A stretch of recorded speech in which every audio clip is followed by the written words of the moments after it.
Ok, gente, vamos lá. Eu queria, primeiro, em nome do nosso grupo, do Segundas Intenções, agradecer a presença e a volta de todos vocês aos nossos encontros das segundas-feiras. E também um agradecimento especial ao Samuel Gorber, que criou em seu canal no YouTube uma playlist nesse interregno, nessas nossas férias. Repito, ele criou no seu canal no YouTube uma playlist chamada Segundas Intenções, onde já estão recuperadas mais de 30 palestras que foram realizadas ao longo de 2021. E para que vocês possam acessar todos os temas e palestrantes, o Samuel, vou pedir esse favor a ele, para ele colocar o passo a passo, que é muito simples, no nosso chat. E mais, de agora em diante, na mesma playlist, que é muito fácil, vocês vão aprender, as antigas palestras, ainda em fase de recuperação, e as futuras serão inseridas semanalmente. Obrigado a vocês pela espera e pela volta. E boa palestra. Agora, mais uns minutinhos é contigo, Su. Obrigada. Feito o aviso, o agradecimento ao Samuel que está aí, ele vai colocar no chat, e aí toda semana vocês podem abrir e ter, basicamente, todas as palestras no seu todo. É um arquivo ótimo, com os palestrantes, os temas, as perguntas, vira rigorosamente a memória do Segundas Intenções. Obrigado a esse nosso, para mim, velho e grande amigo, para vocês, novo amigo, talvez. Muito obrigado, Samuca. Agradecer a presença hoje do nosso convidado Henrique e queria fazer uma breve apresentação. Henrique Samet, doutor em História Social pela UFRJ, professor aposentado, UFRJ, autor do livro Poucos e Muitos, Comunidade Judaica, a Comunidade Judaica, e seus desviantes na cidade do Rio de Janeiro, 1850 a 1920, editado em 2019. Obrigada, Henrique. Passo para você agora o microfone da nossa primeira palestra de 2022. Boa noite a todos. Eu gostaria de agradecer primeiro ao Fux pelo convite para esse encontro, bem como aos 94 participantes aqui que assistirão a essa palestra, que se baseia nesse meu livro, uma pesquisa de muitos anos, Poucos e Muitos, a comunidade judaica e seus desviantes na cidade do Rio de Janeiro, de 1850 a 1920.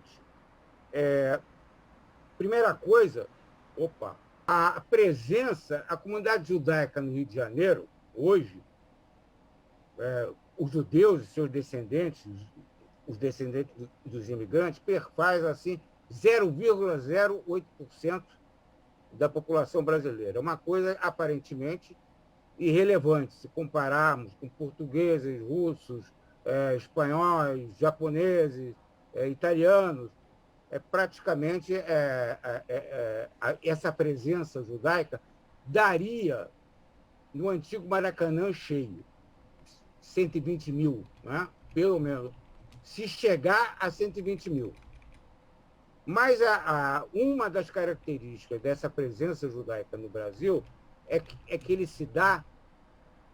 essa presença se dá em todos os períodos históricos do Brasil.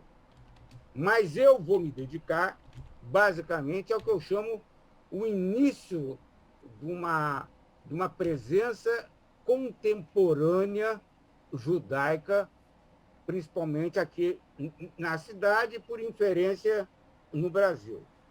O período, quer dizer, depois dos cristãos novos, judeus holandeses, etc., etc., etc., esse início de uma nova presença judaica no Brasil não começa no Brasil, começa em Portugal.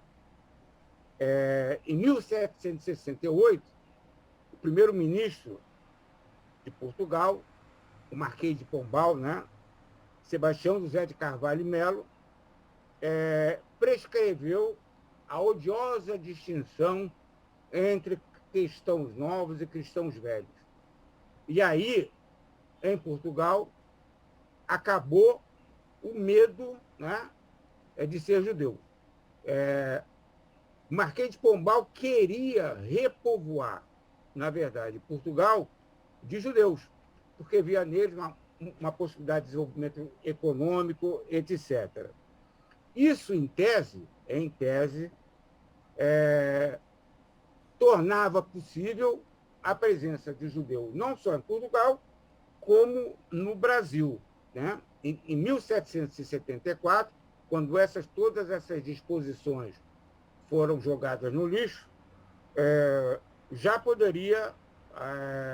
os judeus poderiam desembarcar livremente aqui no Brasil. Tanto isso é verdade que em 1800, ainda em Portugal, 1800, já havia uma comunidade de judeus marroquinos que estavam se deslocando do Marrocos, depois foram para Gibraltar e daí para a Inglaterra e Portugal. Em 1800 já havia uma comunidade judaica em Lisboa. Aqui no Brasil e no Rio de Janeiro, se houvesse presença judaica, era uma presença esporádica. Um indivíduo que resolvia fazer a vida aqui no Brasil, tentar enriquecer aqui no Brasil, mas nunca se constituiu, pelo menos até 1822, numa corrente de migração, ou mesmo numa manifestação grupal, né, que tivesse alguma índole judaica. Não houve, até 1822, mais ou menos, fluxos coletivos de judeus para o Brasil, né, e isso só se tornou mais viável com esse tratado de comércio que Portugal assinou com a Inglaterra em 1810. Né? Nesse tratado, Portugal se manifestava e dizia que ia respeitar todos os cidadãos ingleses, as diferenças religiosas, etc., etc., etc. Foi instituída, vamos dizer assim, uma tolerância religiosa na colônia Brasil. Então, colônia Brasil. Em 1811, foi criado o Cemitério dos Ingleses. Não sei se vocês conhecem, né? Aqui na Gamboa, né? Aqui perto do Porto, e nós encontramos sepulturas judaicas nesse cemitério a partir, mais ou menos, de 1824, tumbas, né? Tumbas judaicas. E podemos dizer, então, de 1822 em diante, era uma presença rala, pouca, mas não nula. E, posteriormente, após a independência do Brasil, a Constituição promulgada em 1824 também garantia a liberdade religiosa, apesar da religião oficial ser a católica.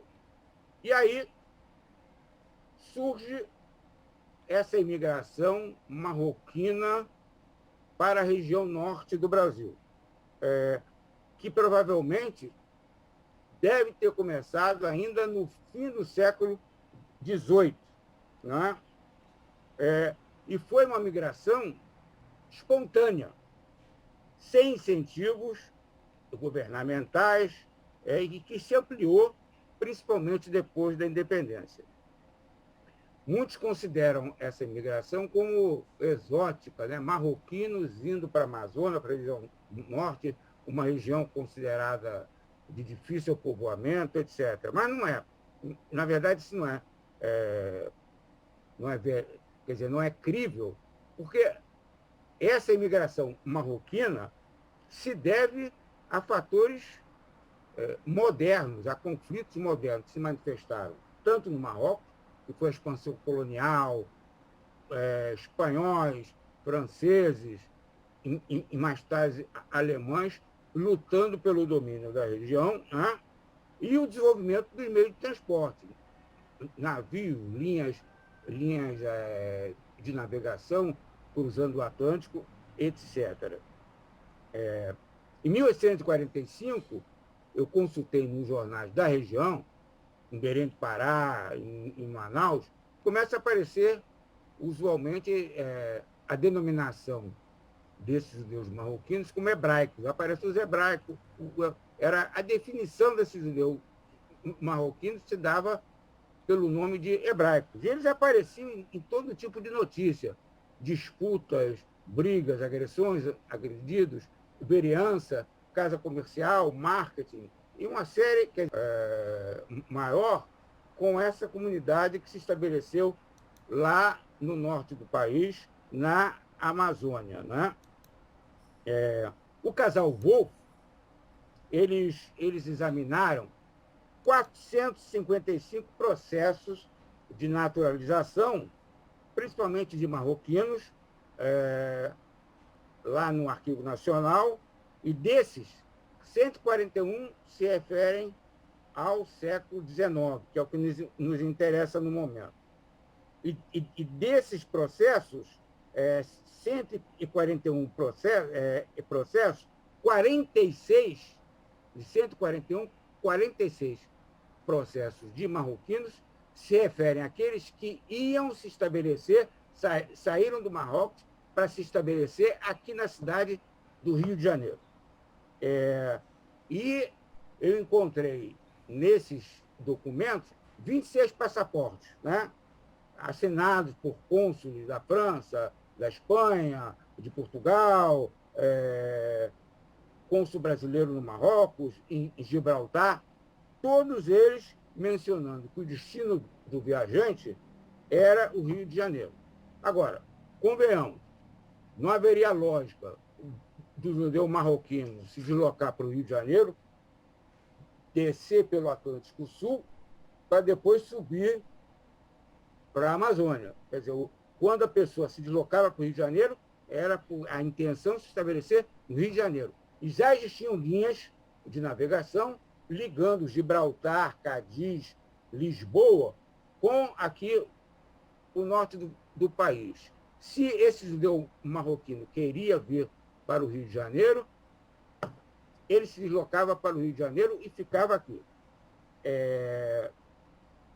O destino, então, desses imigrantes era, evidentemente, o Rio de Janeiro. Eu localizei desembarque de marroquinos aqui, 1824, 27, 28, por aí vai, 31, 34, 36, 1855, praticamente todos os anos aí do século XIX.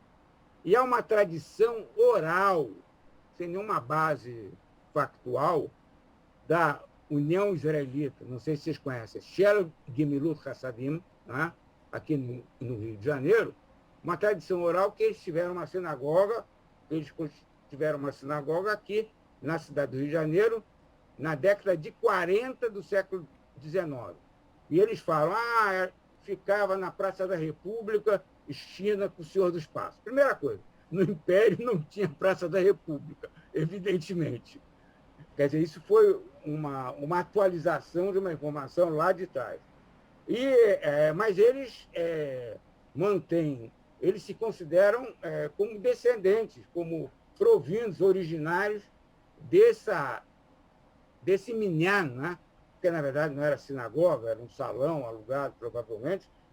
Eles consideram provenientes desse suposto grupo original.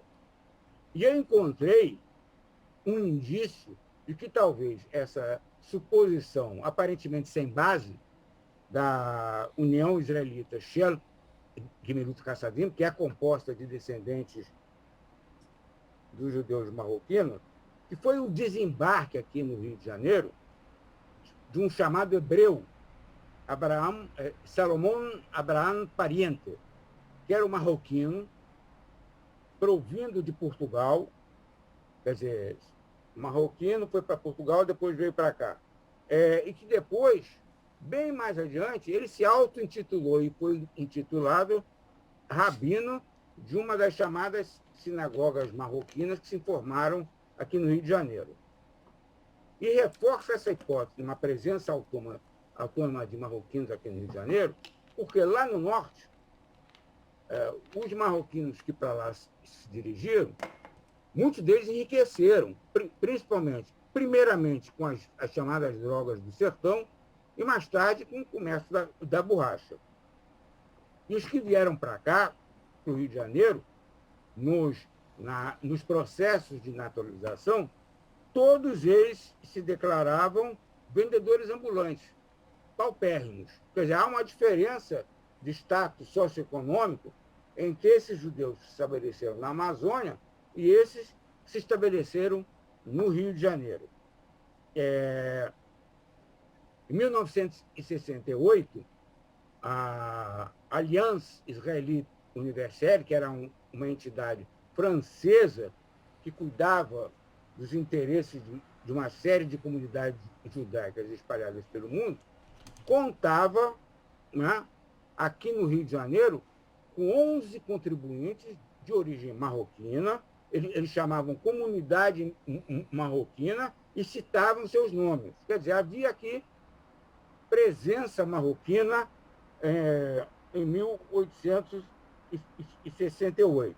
E eles moravam, todos eles moravam, não sei se quem conhece o Rio de Janeiro ou não, no Centro Velho, os arredores da Praça Tiradentes, da Avenida Visconde do Rio Branco, até o Centro Velho do Rio de Janeiro, quando não existia ainda a Avenida Presidente Vargas.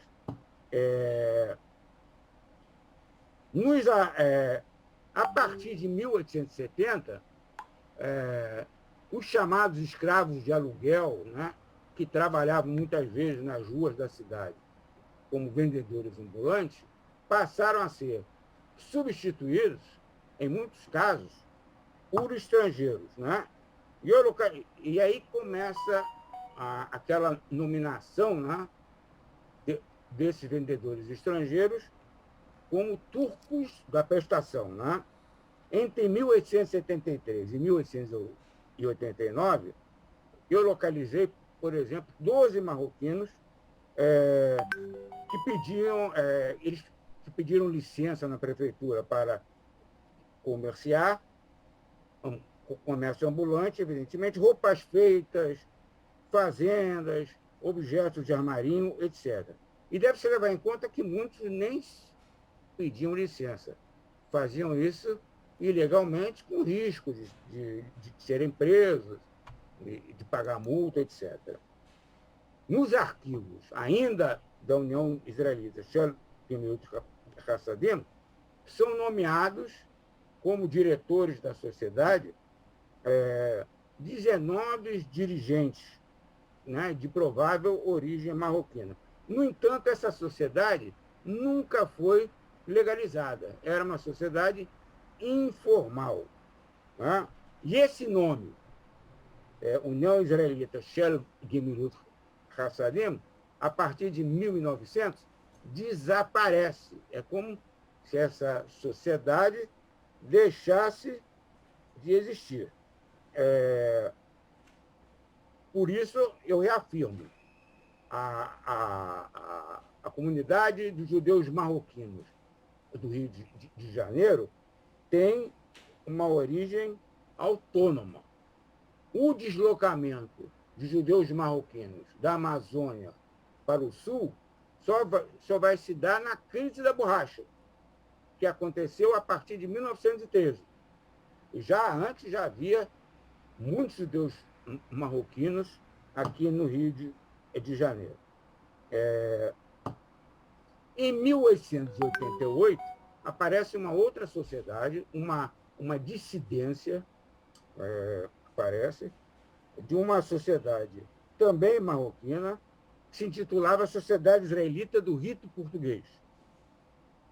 E quem era o chamado rabino dessa comunidade é exatamente esse hebreu que desembarcou em 1845, que era o Salomão Abraham Pariente.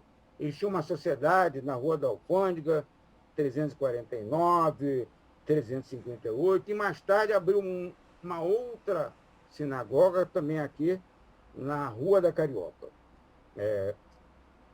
O reaparecimento da Shelly de Milut Hassadim oficial aqui no Rio de Janeiro, a refundação, só se deu em 1912. João do Rio, que era um escritor e cronista famoso aqui do Rio de Janeiro, em 1904, ele mais ou menos descreveu a trajetória desses judeus marroquinos, e eu aqui vou ler. Os judeus árabes apareceram por aqui na miséria, mas aos poucos, pela própria energia, tomaram um comércio ambulante, viraram camelôs, montaram armarinhos e acabaram prosperando. Há ruas inteiras ocupadas por eles. Essa é a descrição do João do Rio, em 1904, depois se transforma num livro, em 1906, desses prováveis judeus marroquinos aqui no Rio de Janeiro. Outra comunidade que se formou aqui no Rio de Janeiro, não mais dos marroquinos, mas são dos judeus de uma região da França, Alsácia-Lorena. Para quem não sabe, Alsácia Lorena fica na fronteira entre a França e a Alemanha. A principal cidade da região é Estrasburgo, hoje em dia, né? A capital do Parlamento Europeu. Esses judeus da Alsácia-Lorena provavelmente se estabeleceram na Alta Idade Média, mas eles estavam divididos em diferentes feudos, quer dizer, eles estavam sob jurisdição de feudos separados, cada um com suas leis próprias sobre o tratamento dos judeus em cada feudo. E sofreram perseguições, período de instabilidade, expulsões, etc. Foi atribulada essa presença na região. A Revolução Francesa, né, deu aos judeus da Alsácia-Lorena cidadania, né, a partir de 27 de setembro de 1791, quando se estendeu os direitos civis a todos os judeus na França. E outro fato relevante, em 1870, começa a Guerra Franco-Prussiana, né? A França perde a guerra e a Prússia, já transformada em Alemanha, foi aí que surgiu a Alemanha moderna, faz a anexação de território francês, principalmente essa região toda, a Alsácia-Lorena, toda, e outras regiões da França, né? Através de um tratado assinado em 1881. Isso importava, quer dizer, os judeus da Alsácia-Lorena ficaram sob jurisdição alemã. Mas a cidadania francesa era muito mais aberta, extensa do que essa cidadania alemã. Não é? Por isso, essa anexação mudou o status, não é? A vida desses judeus da Alsácia-Lorena. Parte desses judeus de 1870 permaneceram na Alsácia-Lorena, parte se deslocou para a França e parte migrou, inclusive para o Brasil. Né? Mas não se pode deduzir que essa presença dos judeus da Alsácia-Lorena é um erro, e você encontra isso em muitos livros, afirmações, que essa comunidade de judeus franceses da Alsácia-Lorena tenha começado a partir de 1870. É um erro. Em 1814, foram restabelecidas entre Portugal e França as relações diplomáticas e, a partir de 1820, mais ou menos, começa uma fixação desses judeus, de judeus da Alsácia-Lorena, no Rio de Janeiro, principalmente. O que estava acontecendo na Alsácia-Lorena? Uma série de crises econômicas, uma população que, devido aos problemas econômicos, de emprego, uma série de situações, se tornou disponível, vamos dizer assim, para a imigração. Não estou falando aqui de judeus, estou falando de alsacianos não judeus. Esses alsacianos não judeus, por exemplo, é que formaram a população francesa na Argélia. Eles formaram também núcleos de alsacianos nos Estados Unidos. Eles formaram núcleos de alsacianos no Canadá. Eles tinham disposição de imigrar por causa da situação local. E com os judeus, isso se agravava por causa da dificuldade do serviço militar francês, que era muito pesado, etc. Muita gente procurava escapar através da migração. E aqui nós temos exemplos, já de 1828, uma prefeitura em Moselle se inquietava pelo número de passaportes que eram demandados em Sarreguemines, principalmente para o Brasil. Entre 1851 e 1865, 118 judeus de Mosela, que é uma região francesa, embarcaram para o Brasil, frente a 107 que embarcaram para os Estados Unidos. Quer dizer, a vinda para o Brasil era maior do que a vinda para os Estados Unidos, de parte de judeus alsacianos. Ao longo de 15 anos, de uma localidade só, Helmer, não é? 22 imigrantes judeus também se deslocaram para o Brasil. Então, era quase uma corrente imigratória. Uma historiadora aqui do Rio de Janeiro, Vânia Friedman, ela localizou no primeiro reinado, ainda na época de Dom Pedro I, lojas, firmas desses judeus da Alsácia-Lorena radicados aqui no Rio de Janeiro. Houve a loja de Bernardo Wallenstein, que ele era francês, né? Tinha uma loja famosa na famosa Rua do Ouvidor, que era conhecido como grande fornecedor da Casa Imperial, né? Tinha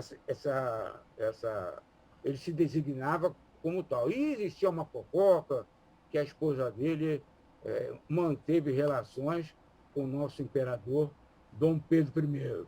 Né? Isso é uma fofoca histórica. Mas essa Vânia Friedman, ela localizou 43 nomes de firmas ou franceses instalados aqui no Rio de Janeiro.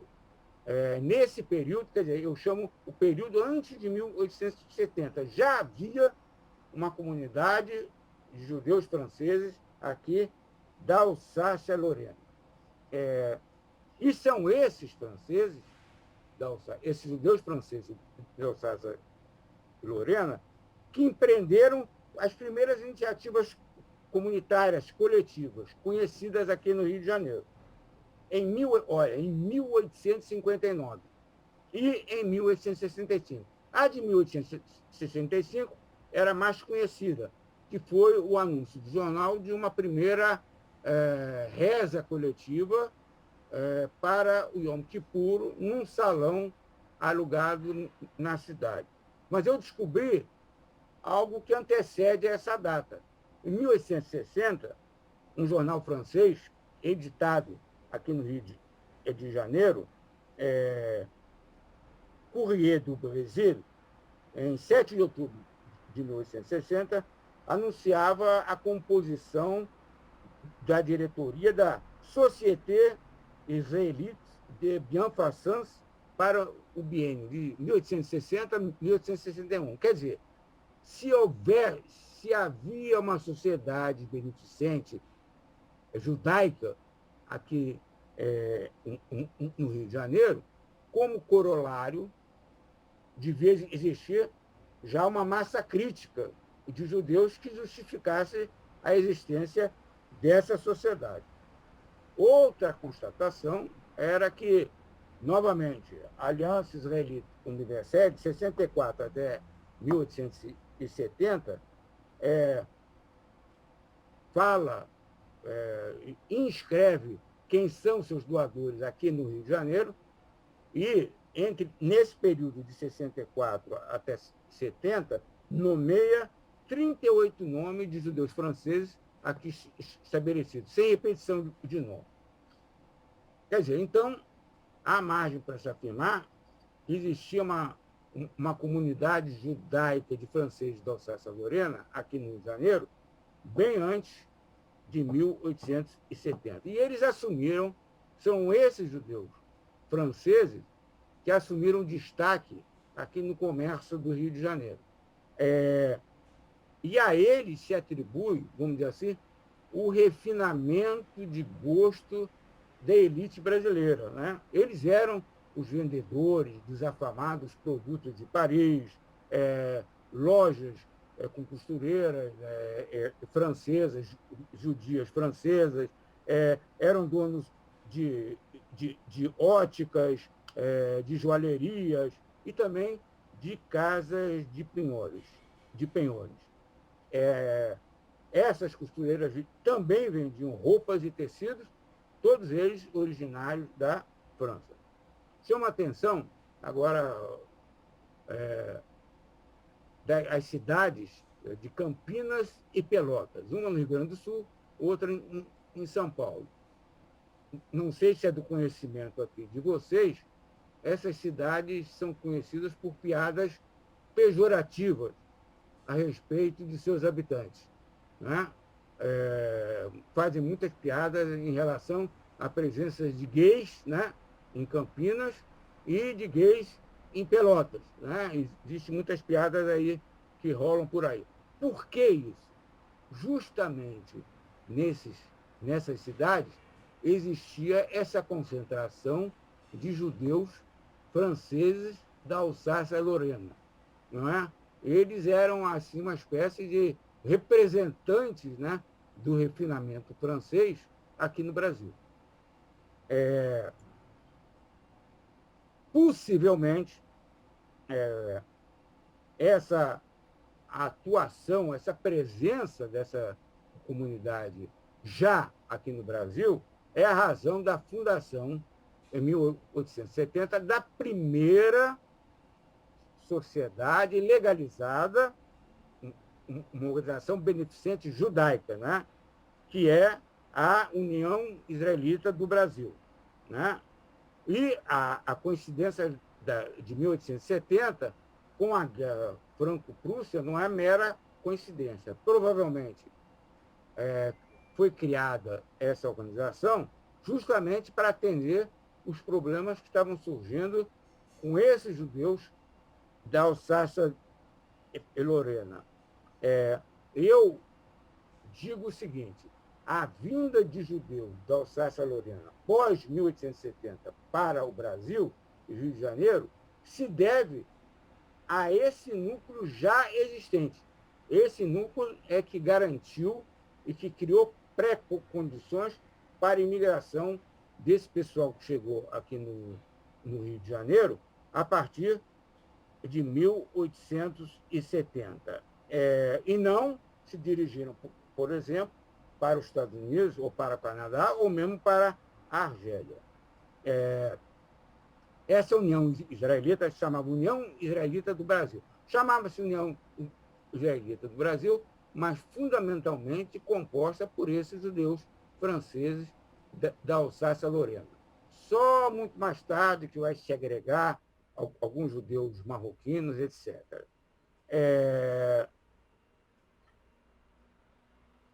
Em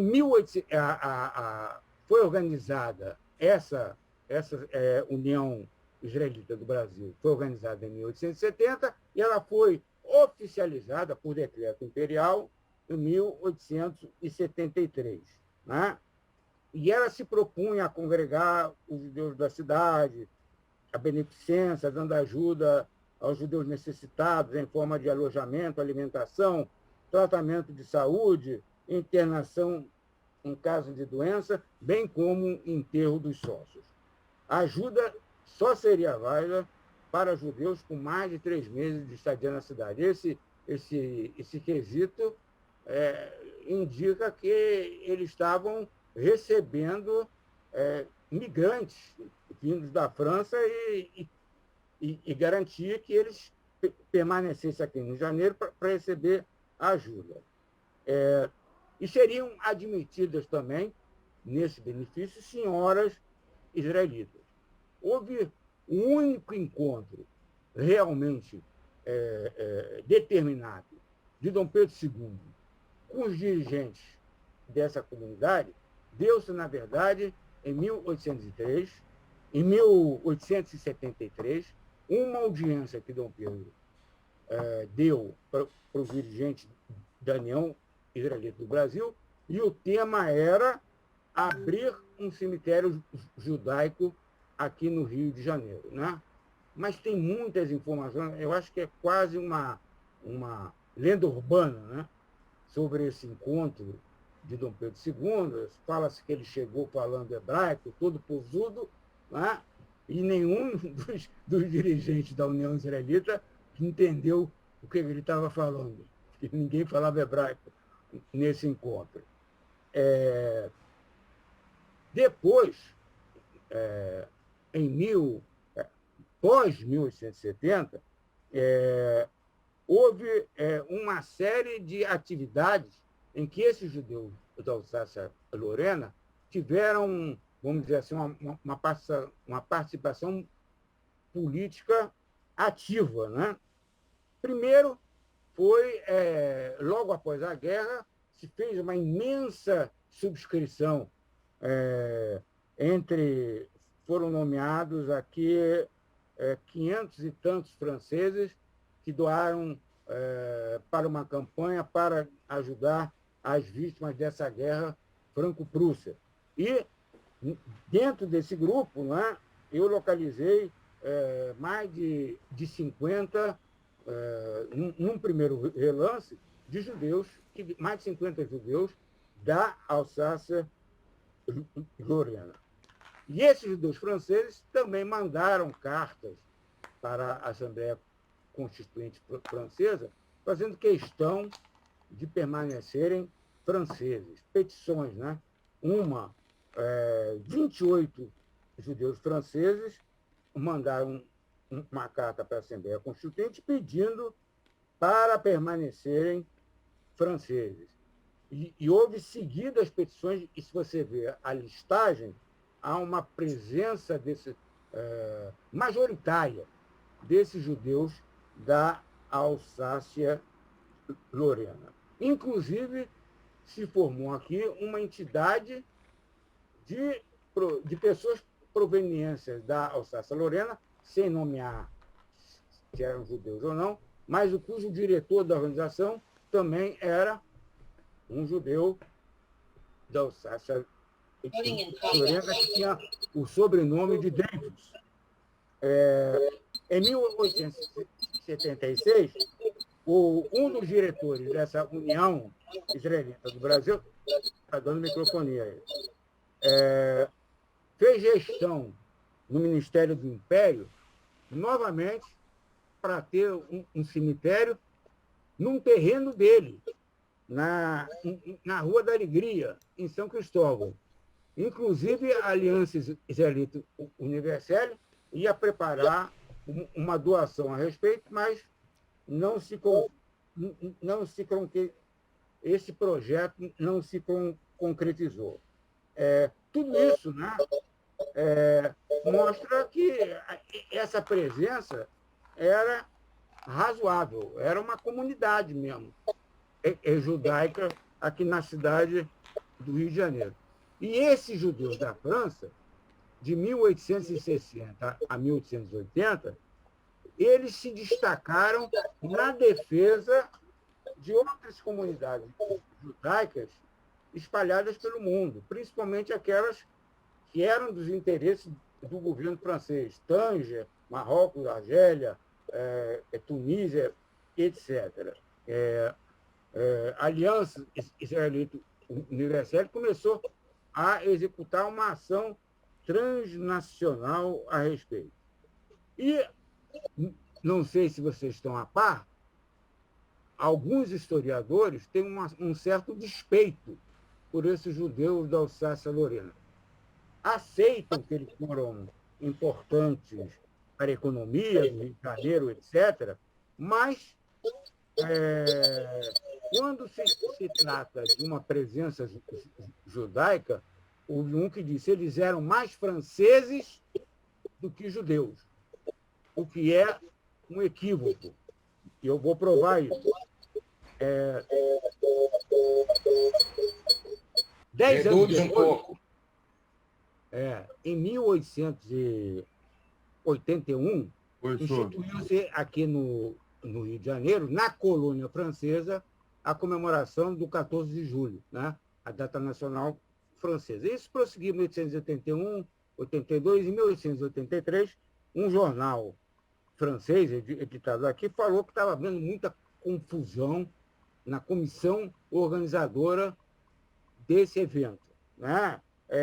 Pessoas queriam semear desordem, omissões, insinuações pérfidas e desagradáveis de um orador, como também condenava o comitê que organizava por não ter reagido às ações da Liga Antissemita, que distribuía panfletos nas reuniões do teatro para fazer esse evento. Isso deu um samba durante mais de um mês, né?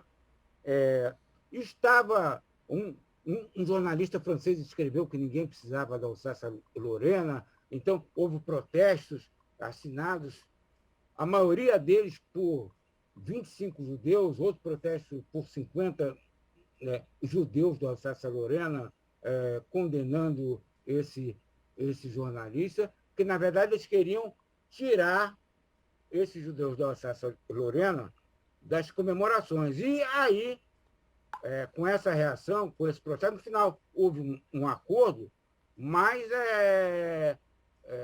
no caso, essa sociedade francesa de judeus da Alsácia-Lorena lutou pelo seu bom nome dentro da comunidade francesa. Houve um acordo, mas eles fizeram, inclusive, depois um banquete em separado, esses judeus da Alsácia-Lorena. Depois, esses franceses tiveram intervenção, já no final do Império, política, em que o Dom Pedro II, em 1889, foi supostamente vítima de um atentado. Então, houve outra manifestação desses judeus franceses, que Dom Pedro saiu são e salvo, etc., etc., e houve a proclamação da República, não é? Mas, antes disso, houve um caso específico que eu queria aqui citar brevemente, de uma moça chamada Stella Naum, que era filha de um marroquino, que, em 1881, estava estudando na recém-criada Escola Normal, aqui da cidade do Rio de Janeiro. E ela quis se candidatar a uma vaga de professora efetiva numa das escolas aqui do Império. E aí o inspetor da escola ela perguntou se ela, como judia, podia participar do concurso. Esse inspetor da escola disse que sim, ela participou do concurso, e esse inspetor, no começo de 1882, pediu demissão. Por quê? Porque se inscreveram 8 candidatas, 3 foram habilitadas. Esse inspetor disse que a melhor performance era da Stella Naum, no entanto, a escolhida foi outra. E ele se demitiu por causa disso. E isso repercutiu até no Senado do Império, né? o primeiro-ministro foi indagado por que Stella Naum não foi habilitada para o cargo, e o primeiro-ministro, na época, Lafayette Rodrigues Pereira, falou claramente, olha, porque ela é judia. Né? 2 anos depois, a Stella Naum conseguiu, em outro concurso, se tornar professora, segundo a lenda da família, com uma mãozinha do Dom Pedro II.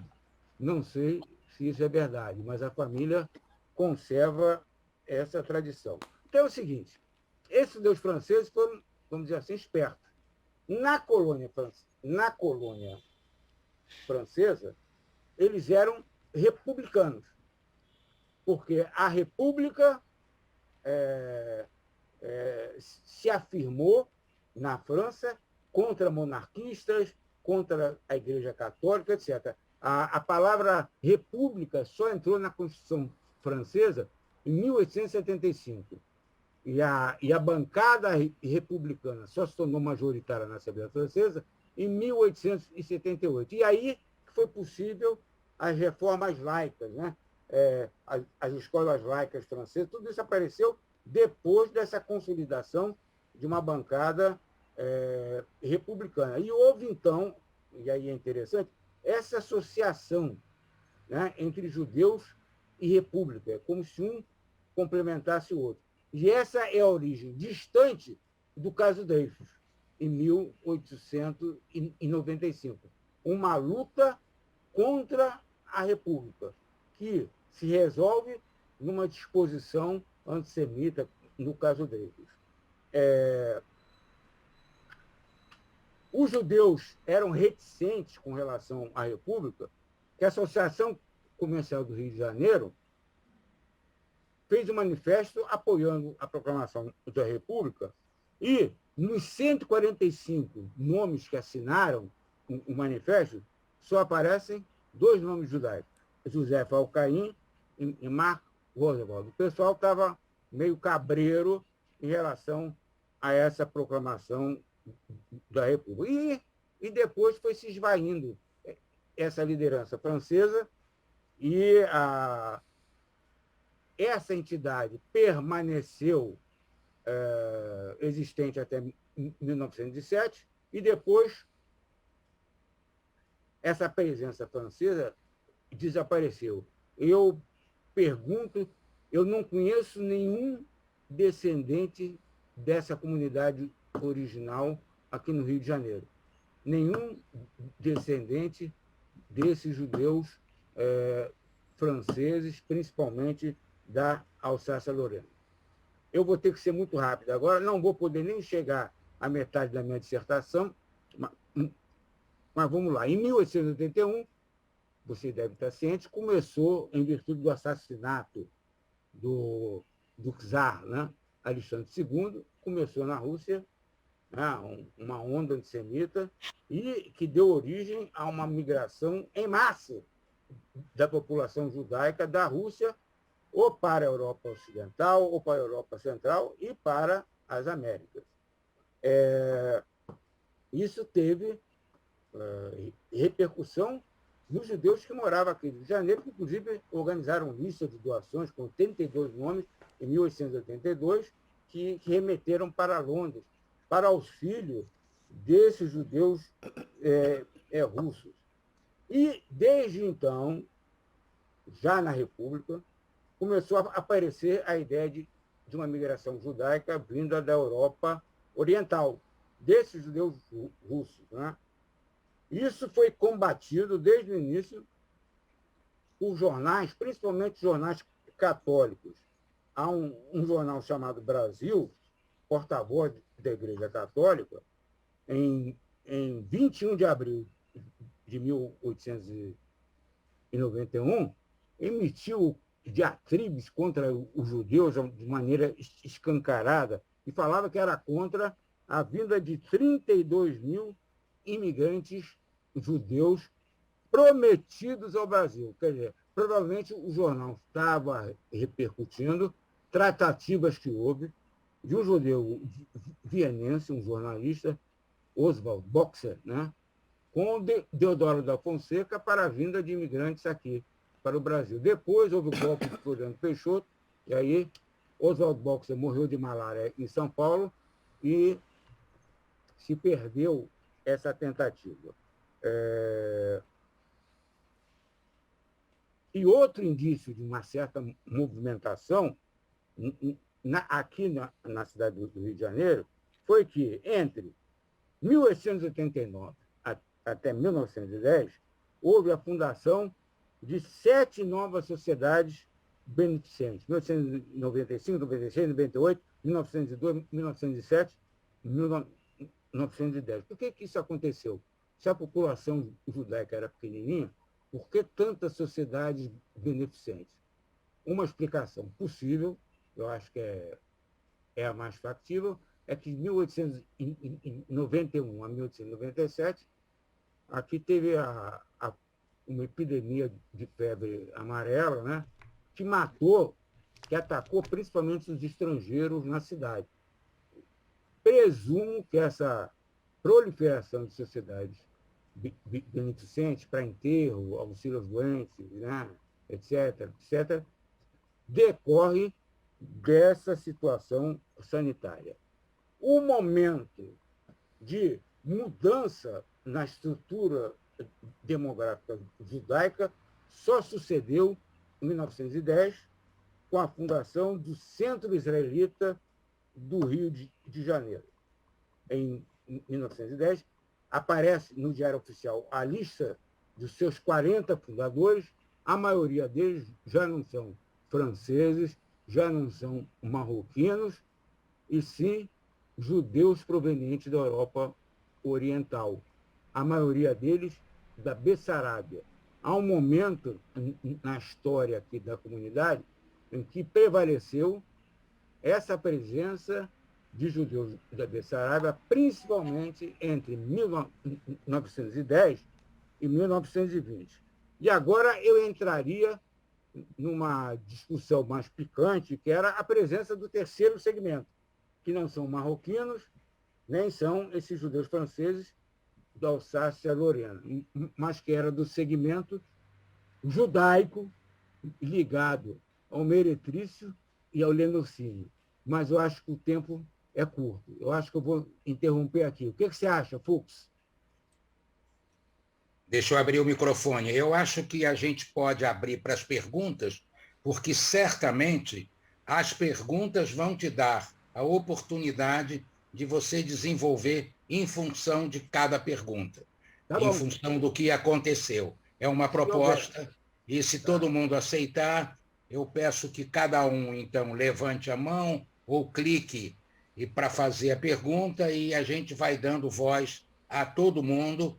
E peço, então, que as perguntas sejam rápidas e as respostas também não muito longas, para que todos tenham oportunidade de perguntar e que você tenha oportunidade de estender a tua fala. Ok, assim? Um adendo. Eu sou deficiente auditivo e estou sem meus aparelhos que estão quebrados. Pode acontecer, se a pessoa não falar alto, eu não entender. Aí eu vou perguntar novamente, tá? Claro, sem problema. Tudo bem. Então tá. Então, a Anne Ben-Shimon é a primeira, eu acho. Anne Ben-Shimon é a primeira. Quem quiser, eu sei, é só para poder marcar, tem a Anne Ben-Shimon. Quem quiser perguntar, por favor, levantem a mão, marquem, e a gente vai se organizando. Quero pedir desculpas, a Suzana teve que se ausentar, e aí a gente vai dando voz e fala a todo mundo. Vamos pilotar em ordem. Peço a ajuda de todos. Anne, pode fazer. Bom, primeiramente, parabéns pela escolha do tema. Mais uma vez, um tema campeão. Parabéns aí, segundo as intenções, vocês são 10. Senhor Henrique, excelente a sua apresentação, parabéns. Aqui em Manaus, eu sou de Manaus, nós também tivemos uma presença forte dos judeus alsacianos e ainda temos alguns descendentes aqui na cidade. Mas eu vou preferir falar, pedir para o senhor falar um pouco sobre o seu tema não abordado. Eu gostaria de ouvir o seu ponto de vista sobre a migração das meretrizes, por favor. Olha, isso, nós temos já em 1860, só vou dar essa entrada, em 1860, esse problema do tráfico de mulheres já era transnacional, já estava em plena expansão, vamos dizer assim.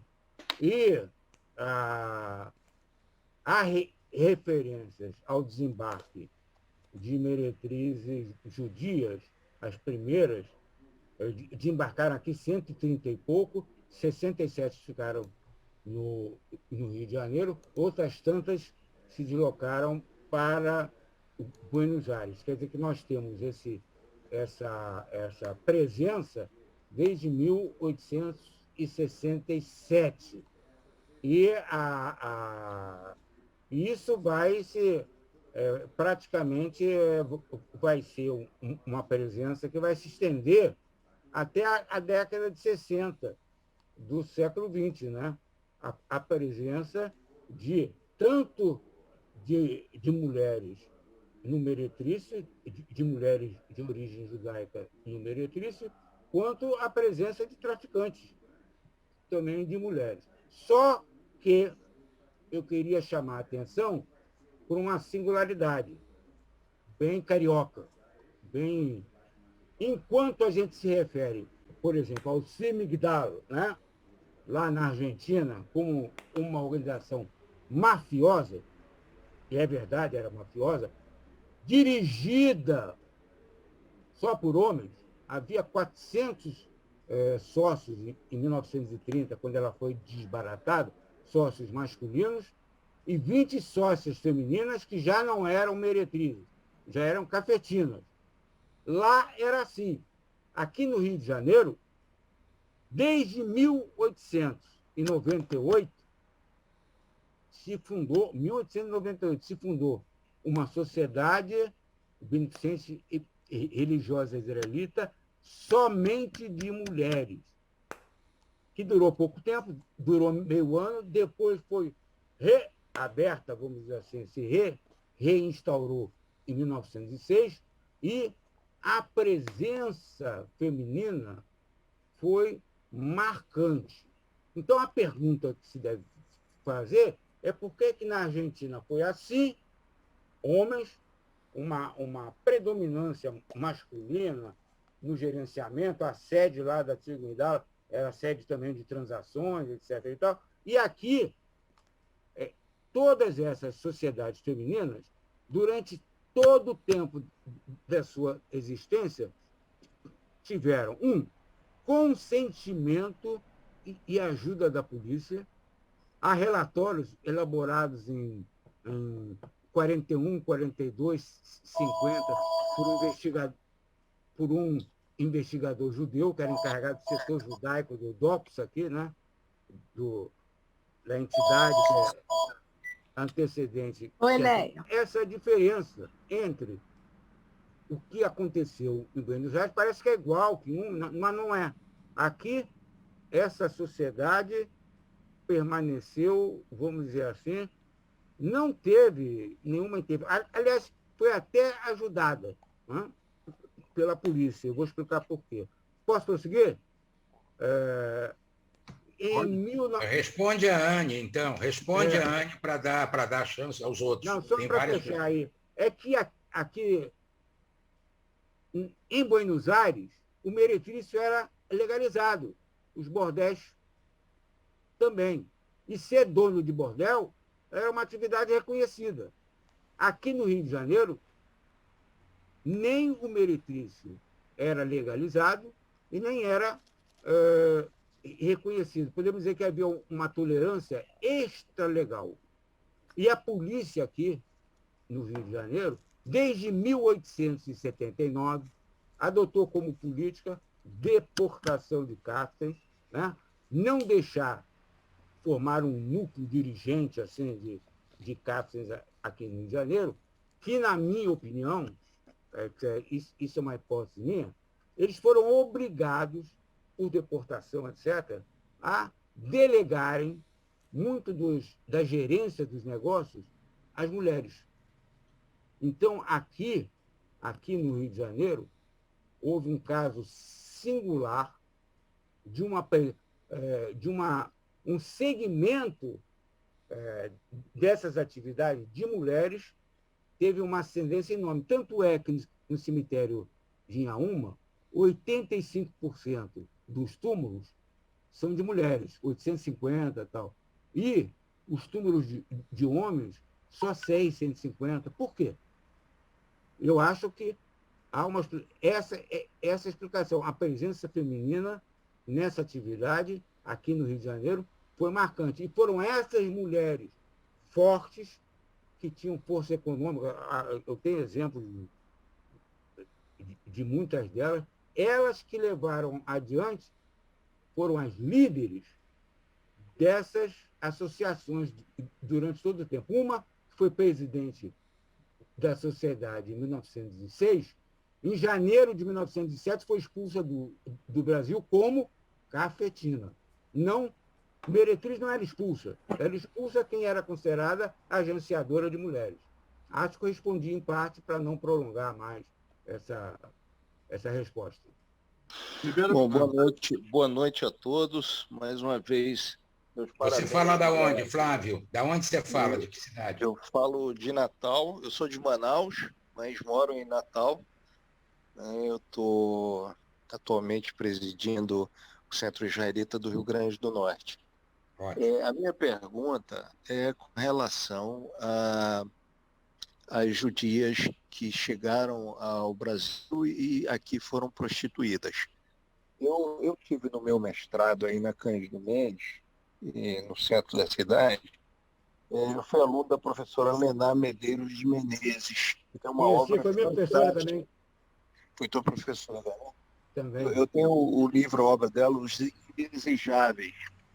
E ela fala que muitas das mulheres, das judias que vinham da Polônia, principalmente, traficadas pela máfia de Odessa, elas vinham casadas, né? Então elas achavam que estavam vindo para uma vida honesta, de construir uma família, e aqui se deparavam com a agressão brutal, violentíssima de ter que se prostituir, né? Isso, o que você nos acrescentaria sobre o trâmite desse processo, essa violência? É uma coisa muito, muito agressiva, né? Olha, nós devemos aqui não levarmos em conta os fatores de ordem, vamos dizer assim, moral. A condenação, porque são prostitutas, não é disso que se trata. Porque, na verdade, nós temos que trabalhar com a ideia de que por que isso aconteceu, né? E, na verdade, o que esse tipo de situação de vulnerabilidade de mulheres que são encaminhadas, mas também se encaminham para a solução do meretrício, que é o mais importante. Essa ideia de que todas eram enganadas, não concordo com ela, não é. Isso é uma explicação genérica e que não corresponde à verdade. Muitas já eram prostitutas lá na Polônia, já sabiam do que iam fazer. Algumas eram ingênuas, mas não era. Eu tenho interrogatórios que policiais fizeram com muitas delas, e eu tenho mais ou menos assim uma ideia de como se processava essa entrada, né, nesse tipo de atividade. Era gerado geralmente por muita carência, geralmente mulheres do interior, de famílias numerosas, né, muitos filhos. As famílias, muitas vezes, queriam que as filhas casassem com o primeiro que se apresentasse ali na região. Era uma situação que favorecia esse tipo de situação de encaminhamento. Tanto isso é verdade que há muito poucos casos de denúncias de meretrizes contra seus algozes por objeção moral. Elas faziam muitas... Esse troço que a judia que estava no meretriz era submissa por ingenuidade e violência para os Kaften, meia verdade. Se o Kaften utilizasse de coação violenta ou tirasse delas o que elas achavam justo, né, as economias próprias, né, havia uma disputa ali de quem se apropriava, né, dos bens da atividade. E elas iam na polícia, e aí sim, elas queriam denunciar o Kaften no lenocínio, mas elas não queriam sair do meretrício. Elas faziam denúncias para se libertar desse julgo, entende? Há muitos poucos casos de objeção moral, e elas usavam os argumentos tradicionais, fui enganada, foi isso, para justamente obter da polícia algo favorável contra esses caras que utilizavam contra Henrique, um momentinho só. Dona Clara, por favor, a senhora podia mutar o seu microfone, por favor? Dona Clara Lerner. A senhora podia mutar seu microfone, por favor? Obrigado.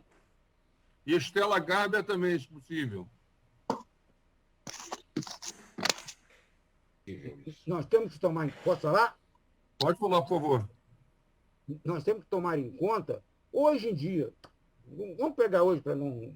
Uma mulher, não sei de onde, do interior aí, aceita um contrato para ser bailarina na Espanha. Será que existe tanta ingenuidade a respeito?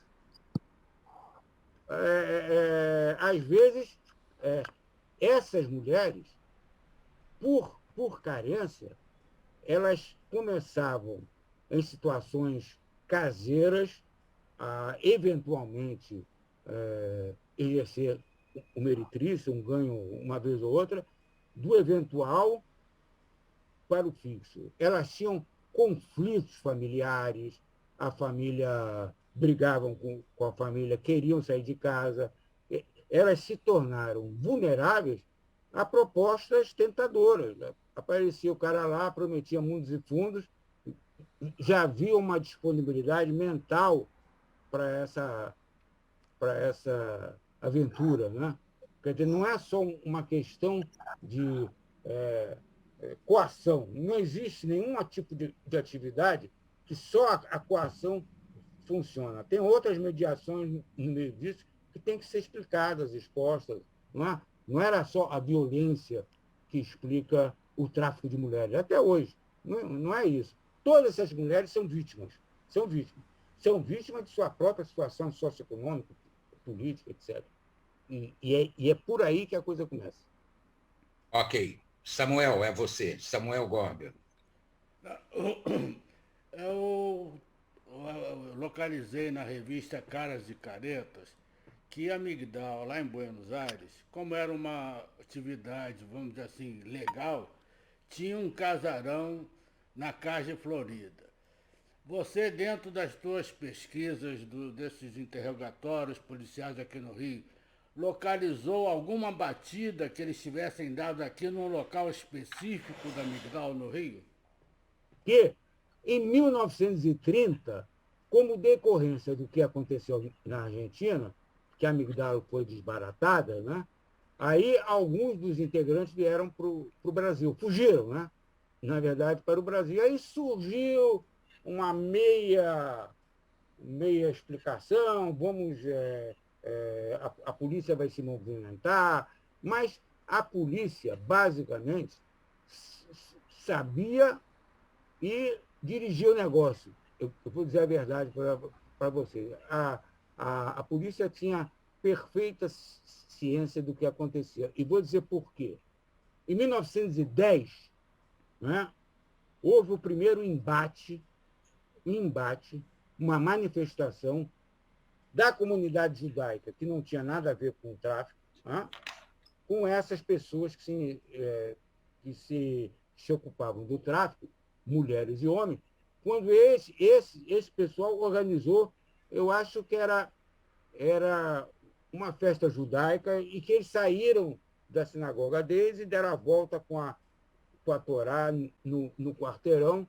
Então, um grupo de judeus aqui na cidade caiu em cima deles, houve um confronto, inclusive o cara que relatou isso para um jornalista judeu, em 1947, é a única fonte, ele quebrou um dedo, foram levados para a polícia. Nos jornais, não existe nenhuma referência a esse confronto. Mas de 1911 a 1918, essa sociedade beneficente, funerária religiosa israelita, em todas as festas religiosas que eles organizavam, pediam proteção policial, que era dada. Eu tenho cartas das secretárias dessa entidade pedindo proteção policial. E, na década de 40, um investigador, que era também um judeu, que operava dentro da comunidade judaica, Nicolau Nachman Zimmermann. Ele tinha o apelido de Der Musser, o delator, né? O Fierig, 4 horas, porque usava óculos, né? Foi, inclusive, enterrado em Vila Rosalia, esse desgraçado. E ele denunciou muita gente da comunidade. Esse cara é que era encarregado de uma seção judaica para monitorar todas as organizações judaicas. E ele escrevia no relatório: isso é uma associação de gente que se ocupava do tráfico e do meretrício, todos eles agora aposentados, e com um comportamento irrepreensível. Né? Esse dado constava do relatório. Eles não tiveram... A associação era vista como algo que não era um lugar para se exercer a atividade do tráfico. Né? Era um lugar onde eles podiam exercer, de certa forma, sua humanidade, né? Através de uma religião certamente mais permissiva, mais misericórdia. Era a forma de eles se identificarem como judeus. Né? Não era Simigdal, né? Que é conhecido como uma associação de cafetões. Não foi isso aqui no Rio. Muito obrigado. Muito bom. Muito obrigado. Ok. Agora com Alberto Kreminitzer. Esse é o boi. Alberto, libera o microfone. Oi, liberei. Seguinte, só 2 observações. A primeira é que, durante a revolta da vacina, em 1904, muita gente ligada à prostituição foi deportada para o Acre. Não sei se entre eles teria algum representante da comunidade. E segundo, não menos importante, nós temos um nome da música popular brasileira, Jacó do Bandolim, cuja mãe começou no meretrício e posteriormente se tornou Fala mais alto, Roberto. Fala mais alto.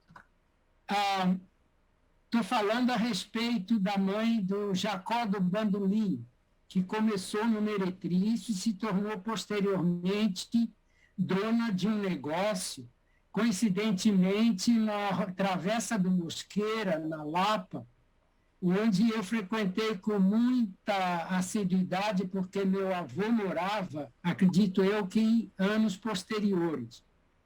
É isso. Eu só vou te dizer uma coisa. Muitas mulheres dessas judias saíram do métier se casando com não-judeus. Né? Há um caso. E há um problema, quer dizer, você vai dizer, a comunidade judaica, por objeção moral, caiu em cima desse segmento. Não era só questão de objeção moral. Isso eu tenho provas abundantes. Era uma questão que a polícia, muitas vezes, cometia erros de identidade. Então, quem não tinha nada a ver com o tráfico, pagava por aquele. Eram presos, eram investigados. Em 1917, foi declarado aqui no Rio de Janeiro o estado de guerra contra a Alemanha. O Brasil entrou na guerra contra a Alemanha e foi declarado estado de sítio. E aí, o chefe de polícia aqui do Rio de Janeiro, sabe o que ele fez? Ele pediu à Câmara dos Vereadores que exigisse de todos aqueles que exercessem, que fossem vendedores ambulantes, tirarem carteira de identidade. Não podia ser vendedor ambulante sem carteira de identidade. Então, eu localizei 190 dossiês de judeus, que eram vendedores ambulantes, pedindo carteira de identidade. Então, era organizada 2 sindicâncias, né, para ver se dava ou não essa carteira. Mas qual era o objetivo de tudo isso? Aurelino Leal queria evitar, quer dizer, em tese, queria evitar que cafetões se escondessem, né, escondessem a sua atividade na venda ambulante. Esse era, não chamava de judeus, havia uma regra para não dizer judeus, eram os russos. Os russos, muitos deles se escondem nessa atividade porque exercem outra, etc, etc. Então, todos os judeus que se ocupavam, são mais de 190 nomes judaicos, tiveram que se ver com a polícia por causa desse segmento. Então, querendo ou não, esse segmento também está, a vida do segmento está entrelaçada, para o bem ou para o mal, com a vida da comunidade. Muitas vezes, o cara era preso, ia um dono de loja na polícia dizia, esse cara não tem nada a ver. Aí a pessoa do polícia dizia, tem a ver sim. Então havia discussão. Muitos foram presos por um dia, etc. Uma série de suspeitas. Não era só uma questão de objeção moral, entende? Era uma questão de que o trânsito entre ser e não ser, para a comunidade judaica, era uma coisa perigosa. Não sei se respondi a tua pergunta. Olha só, saindo um pouco do tema de polacas, vamos entrar com a proclamação da República. Houve alguma restrição à entrada de judeus no Brasil?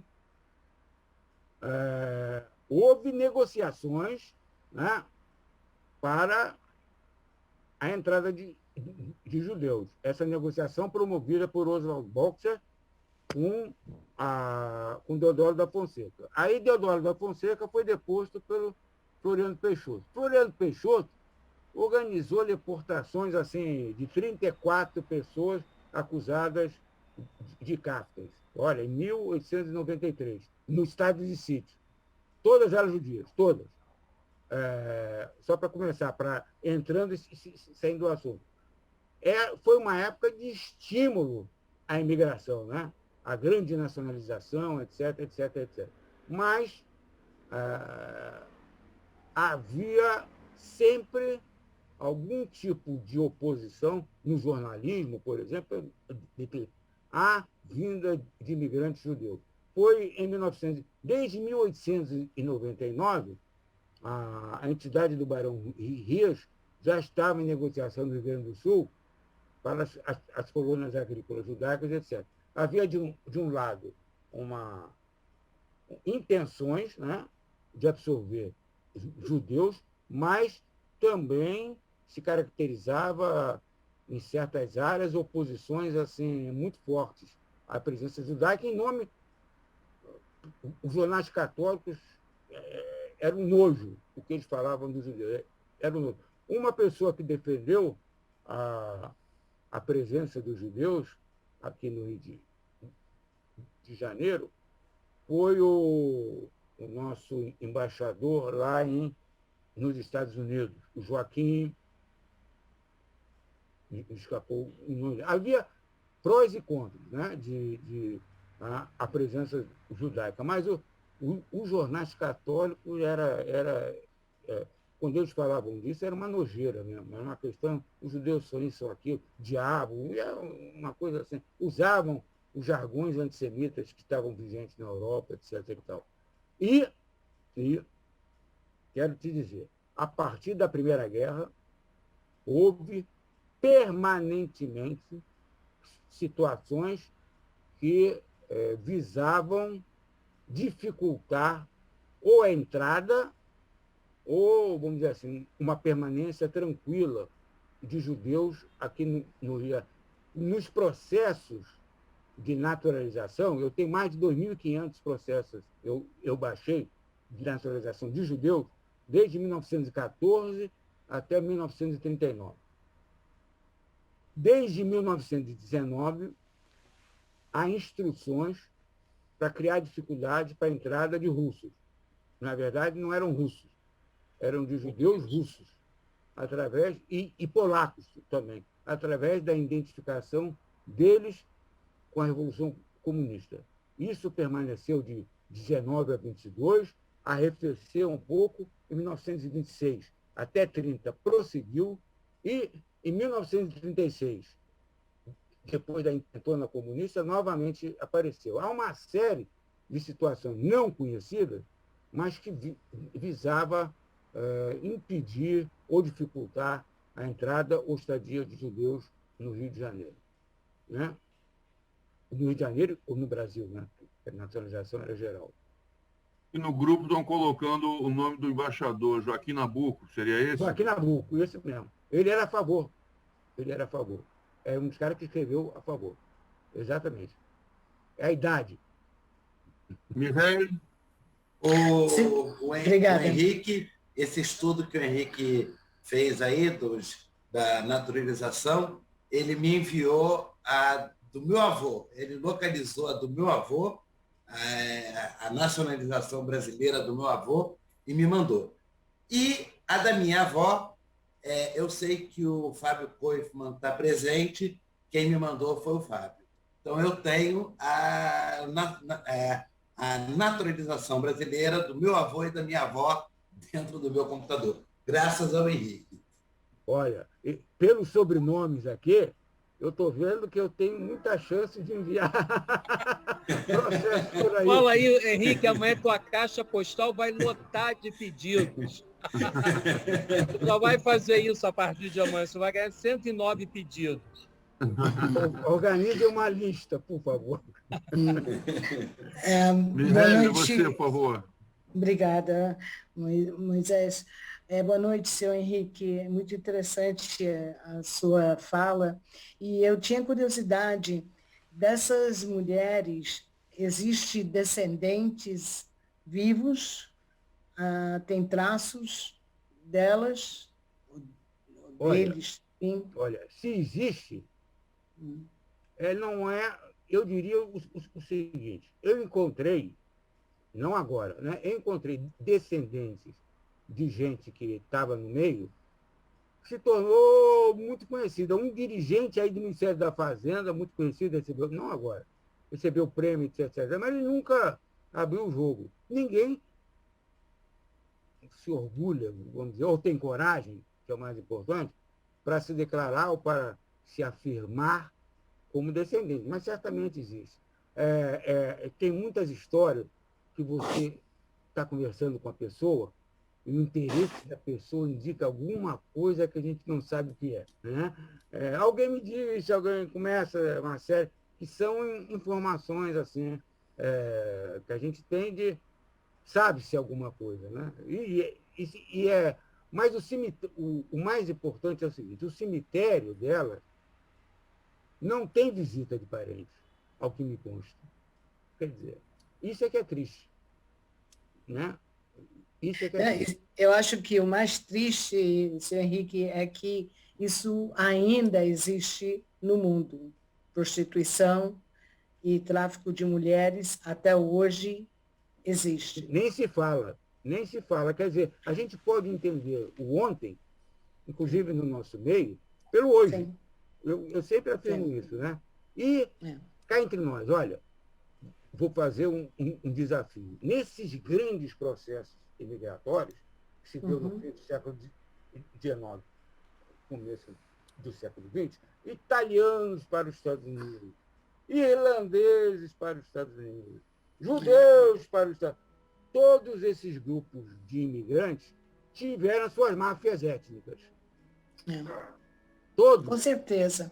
Sem exceção. E por que esse alarde em torno de uma máfia judaica?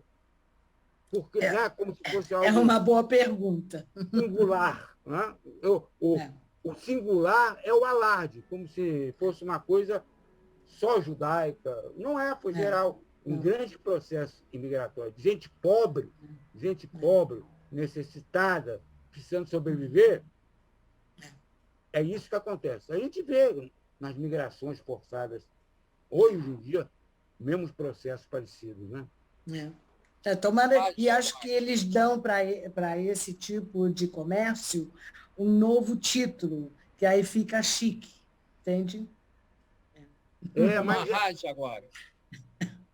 Raia, por favor. Vou abrir. Dá para ouvir, porque eu estou afônica, estou com medo de fazer a pergunta. Não, estou te ouvindo bem. Boa noite a todos, boa noite, Henrique. Olha, a gente está descobrindo o Brasil com as informações. São muito ricas a sua pesquisa, né? Toda constatada. Eu sou naturalizada também, mas bem depois, né? Henrique, deixa eu voltar com você para 1860, quando você estava falando sobre a presença dos judeus da Alsácia-Lorena. Quando você fala no período do refinamento do gosto da elite brasileira, foi uma das coisas que eles trouxeram. Por que é que você acha que a França é conhecida pela xenofobia, né? Por que você acha que judeus também seriam xenófobos? Eles não queriam ser brasileiros, eles queriam continuar franceses. A que você atribui isso? Esse sentimento de... Olha, Porque o judeu sempre foi um bode expiatório em todos os lugares, né? Tanto é que alguns historiadores disseram que ele era mais francês que judeus, né? Acentuaram. Mas Por que você acha isso também? Isso, eu tenho a impressão que o judaísmo francês tem suas características. Olha, o mundo judaico, primeira coisa, o mundo judaico não é uma unidade de estudo uniforme. É uma união de diversidades, oxímoro, né? É uma coisa diversificada, que se entrelaça, cada um tem com singularidades, encontros, convergências, muitas diferenças, né? E o judaísmo francês foi um judaísmo, primeiro, iluminista, né?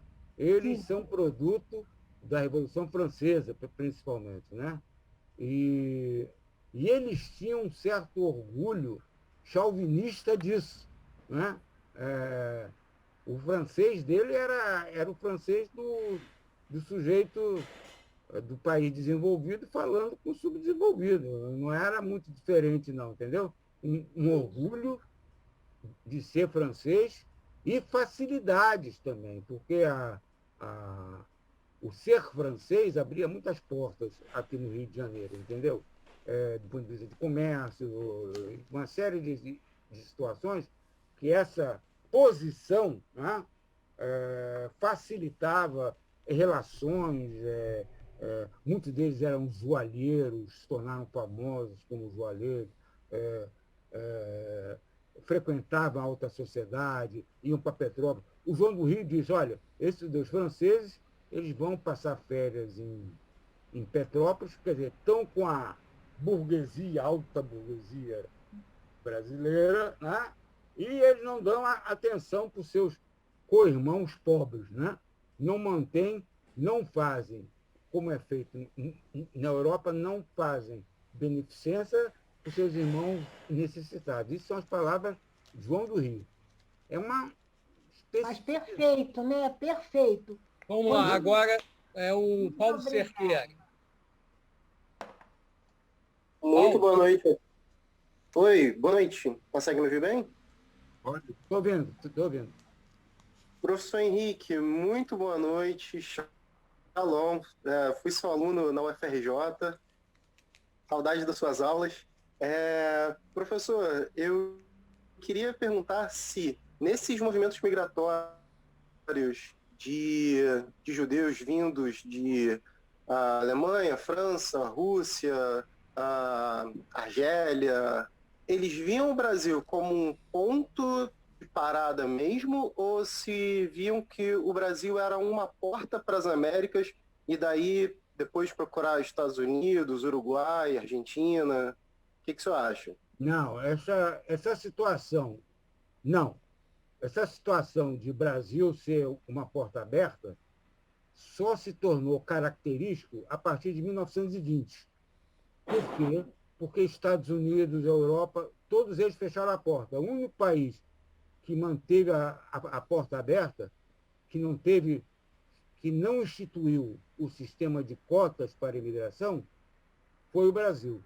Isso trouxe para o Brasil, são nossos antepassados, né? Todos eles vieram para o Brasil porque ou não podiam ir para a Palestina, porque não conseguiam os vistos dos ingleses, não podiam entrar nos Estados Unidos, não podiam... A Inglaterra também fez restrições à entrada dos judeus, e aí o que restou? O Brasil.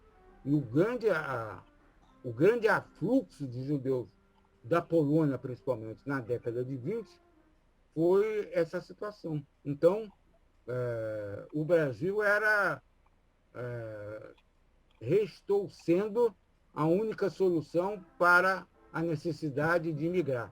Não esquecendo que, na Europa, depois da Primeira Guerra, a situação era um desastre, principalmente na Polônia. Todo mundo queria...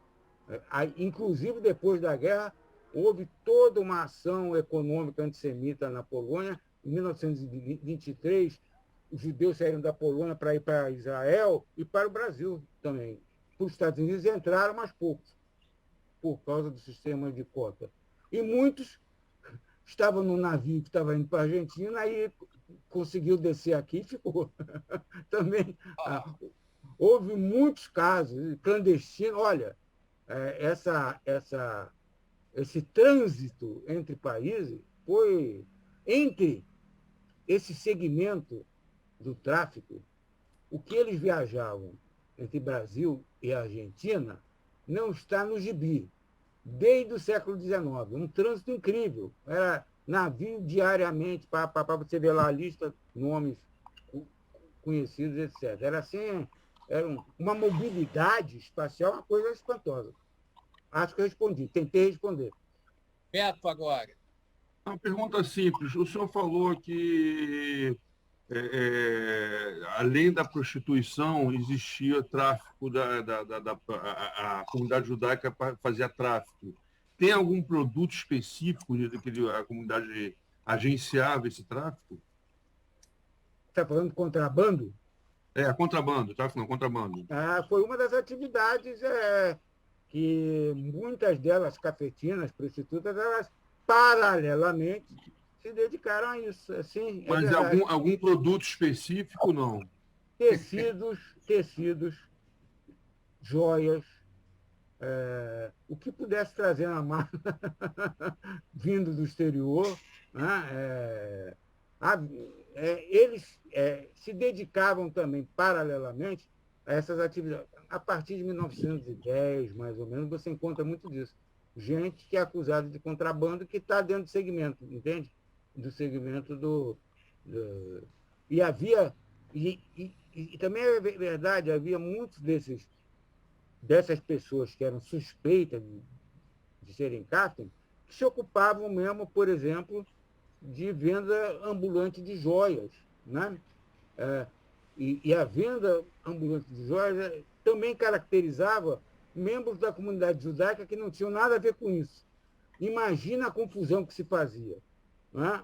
Era um problema sério, de nós não somos eles, às vezes não resolvia o problema aos olhos da polícia, entende?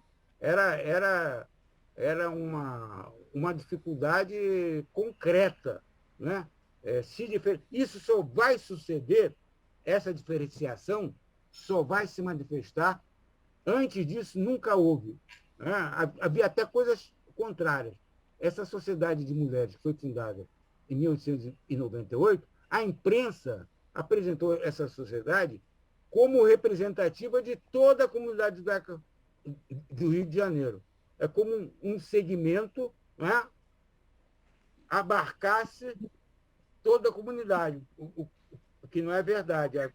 Né? E isso só vai começar a acontecer a partir de 1910 e de 1914. Em 1910, esse centro israelita foi fundado de gente da Bessarabia, tinha na porta uma tabuleta, dizendo que não interessava receber gente sem moral, etc. Já foram estabelecidas as precauções necessárias, porque a comunidade não ligada a isso estava crescendo, né? Foi também uma diferenciação demográfica. Aí começaram a ver judeus da Bessarabia, etc., etc., e eles queriam se distanciar. De 1910 a 1920, houve uma guerra entre as partes, principalmente em duas coisas: teatro e cemitério. Aqui houve uma trupe da Argentina que fez 108 apresentações aqui na cidade, de 1912 a 1917. O diretor dessa companhia se chamava Arristar e era acusado por membros da comunidade de fazer parte do segmento. Vocês sabem que o Teatro Ídis, em muitos lugares, foi sustentado por esse segmento durante muito tempo. E aqui houve uma guerra, né, entre os segmentos para ver quem ficava com o Teatro Ídis. E durou até 1924, 25 essa briga.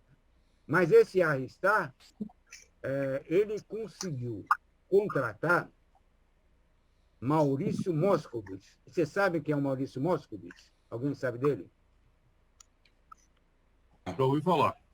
Já ouvi falar. Quem viu O Grande Ditador? Todo mundo viu, né? Todos. Ele era o barbeiro que era amigo do Charlie Chaplin. Ele era. Então, em 1915, 14, ele veio da Argentina para o Brasil, quer dizer, a Europa estava em guerra, então o mercado que restava era por aqui mesmo. Contratado por esse Arristar. Ele veio e apresentou peças em ídis, mas peças Shakespeare em ídis, uma série de coisas. E saiu no jornal. Foi, inclusive, o dirigente conhecido da comunidade judaica, Jacob Schneider, né? Ele escreveu no jornal: nós admiramos muito o Maurício Moscovitch, mas ele está sendo agenciado por Arristar, que não é bem quisto pela comunidade, e recomendamos ninguém ir à apresentação. As coisas eram nesse nível, uma disputa pau a pau por qualquer tipo de... No cemitério nem se fala. O cemitério de Inhaúma foi disputado tanto pelo centro israelita quanto pela essa sociedade beneficente funerária religiosa israelita. Os dois entraram com pedidos na prefeitura e a prefeitura encaminhou os dois processos em paralelo, como se não tivessem eles trabalhando sobre o mesmo objetivo. Né? Estranhíssimo isso. Diz o presidente dessa sociedade do tráfico, da Americana, que eles ganharam o cemitério de Inhaúma porque ofereceram mais dinheiro, porque eles tinham dinheiro em caixa. Né?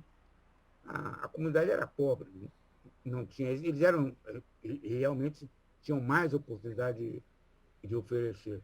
Inclusive, depois que ganharam o cemitério, ofereceram para membros da comunidade participar do cemitério. Aconteceu a mesma coisa na Argentina, né? Que houve propostas de ação conjunta entre as partes, que foi denegado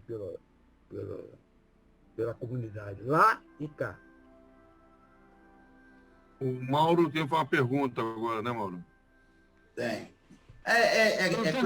Coisa simples. Desculpa, Mauro, desculpa, o Alberto Criminite, você tem uma pergunta antes de você, desculpa. Ok. Qual o idioma que esse pessoal da Alsácia-Lorena falava tá? Provavelmente não era o Yiddish, porque o Yiddish veio com o pessoal da Bessarábia. Não, eles falavam um Yiddish alsaciano, lá para trás. Né? Lá para trás. Eles tinham um idioma, aquele A com O do Yiddish, eles tinham um Yiddish específico lá da região. Agora eles foram perdendo isso, né? Com o iluminismo, né? A integração, etc., foram se aculturando, né? Vamos dizer assim. Né? E... Queria fazer uma pergunta também, se der tempo. Então vamos lá, a última pergunta da noite. Então, Samete, Henrique, quando você localiza, quando quem está fazendo a pergunta? Quem está fazendo a pergunta? Eu sei, Carnocha, amigo do Henrique. Então, porque não tá identificado, fica ruim, a gente não sabe quem está falando. Isso, é. Então, você fala da onde? Daqui do Rio? Jacarepaguá, freguesia Jacarepaguá, Rio de Janeiro. É porque não tem imagem, entende? Bem pertinho aqui do Lar dos Velhos. Aliás, eu estou me encaminhando. Mas, Henrique... Todos nós. Lar dos Velhos Israelitas, Jacarepaguá, do Freud Faraon, antigamente. Mas quando você localiza, não é bem localiza, em que época, mais ou menos, esse conflito entre a comunidade do estabelecimento normal, quando que acaba esse conflito? Quando que o meretrício ele para de acontecer aqui no Rio? Quer dizer, o meretrício, digamos, de origem polonesa, judaica, ou russa, acaba de acontecer e o conflito também acaba. Que época mais ou menos acaba isso, Henrique? O começo do fim e a gente vê o predomínio da comunidade normal. A Segunda Guerra Mundial elimina as fontes do tráfico. Né? E a partir daí, o que se vê a partir da metade da década de 45 até 60, não há um reabastecimento da mão de obra, né? Vai fenecendo aos poucos, né? A última presidente dessa sociedade faleceu no Hospital Israelita. Já as sociedades beneficentes judaicas já davam apoio a muitas delas, já envelhecidas, carentes, etc. e tal. Passou de uma ação de condenação a uma ação misericordiosa, vamos dizer assim, né? De ajuda, etc. e tal. Então, eu diria que o que deflagra a decadência desse segmento é a Segunda Guerra, sem dúvida, entende? O resto foi um lento, né, fim. Um lento fim. Maurinho, você faz a última pergunta e volta a palavra para o Henrique, para ele se despedir e para a mensagem final dele. Depois eu volto, ok? Já temos mais de 2 horas de grandes... Moisés, já que esse tema das polacas está interessando tanto, segundo as intenções, já teve uma palestra sobre esse tema com a Joeli. Então é só procurar lá na nossa listagem que vocês vão ter esse tema a fundo. Já tá, o Samuel já colocou no nosso chat como é que todo mundo pode acessar 90% já de todas as nossas palestras. E está tudo lá. Bem lembrado, Joelson. Ok, então, Maurinho, vai.